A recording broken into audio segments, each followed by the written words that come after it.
नमस्कार, मैं हूं जया तिवारी और आप देखना शुरू कर चुके हैं जागरण ग्लोबल। हाल ही में वर्ल्ड बैंक ने एक रिपोर्ट जारी की है जिसमें पता चला है कि भारत रेमिटेंस के मामले में दुनिया में पहले नंबर पर है।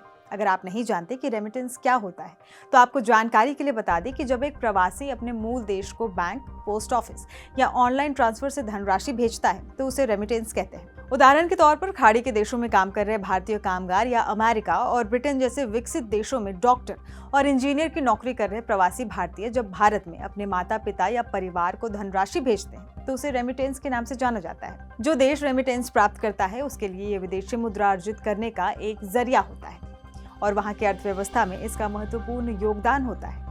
खासकर छोटे और विकासशील देशों की अर्थव्यवस्था को गति देने में रेमिटेंस ने एक अहम भूमिका निभाई है। कई देश ऐसे हैं जिनकी जीडीपी में रेमिटेंस से प्राप्त राशि का योगदान अन्य क्षेत्रों के मुकाबले काफी अधिक है। मसलन नेपाल, हैती, तजाकिस्तान और टोंगा जैसे देश अपनी जीडीपी के लगभग 1/4 के बराबर राशि रेमिटेंस के रूप में प्राप्त करते हैं। वर्ल्ड बैंक के हिसाब से देखें तो दुनिया भर में सर्वाधिक रेमिटेंस भारत प्राप्त करता है। 2023 में विदेशों में बसे प्रवासी भारतीयों ने $125 बिलियन यानी भारतीय रुपयों में बात करें तो लगभग 10 अरब 40 करोड़ रुपए रेमिटेंस के रूप में स्वदेश भेजे। ये राशि भारत की जीडीपी की 3.4% है। रेमिटेंस प्राप्त करने के मामले में भारत ने पड़ोसी देश चीन को भी पीछे छोड़ दिया है। एक समय था जब सबसे ज्यादा रेमिटेंस चीन में ही आता था, लेकिन अब भारत इस मामले में चीन के 2 गुने से भी ज्यादा है। आप स्क्रीन पर देख सकते हैं कि भारत $125 बिलियन रेमिटेंस के साथ पहले नंबर पर है। दूसरे नंबर पर मैक्सिको है, तीसरे पर चीन है जहां साल 2023 में $50 बिलियन रेमिटेंस आए हैं। चौथे नंबर पर फिलीपींस है।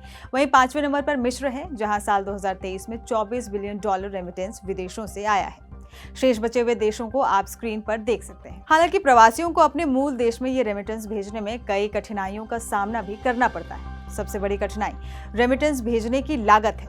विश्व बैंक के अनुसार लगभग $2000 भेजने पर 7.1% लागत आती है। भारतीय अर्थव्यवस्था में रेमिटेंस की महत्वपूर्ण भूमिका है और आने वाले समय में भारतीय लोग जितना ज्यादा ग्लोबलाइज्ड होंगे, रेमिटेंस की संख्या उतनी ही बढ़ती रहेगी। इस वीडियो से आप समझ चुके होंगे कि रेमिटेंस क्या होता है और ऐसे ही देश दुनिया की तमाम खबरों के लिए आप देखते रहिए दैनिक जागरण। आप हमारे चैनल को सब्सक्राइब कीजिए ताकि आपसे कोई एपिसोड छूट ना जाए और आप हमें व्हाट्सएप पर फॉलो भी कर सकते हैं। नमस्कार।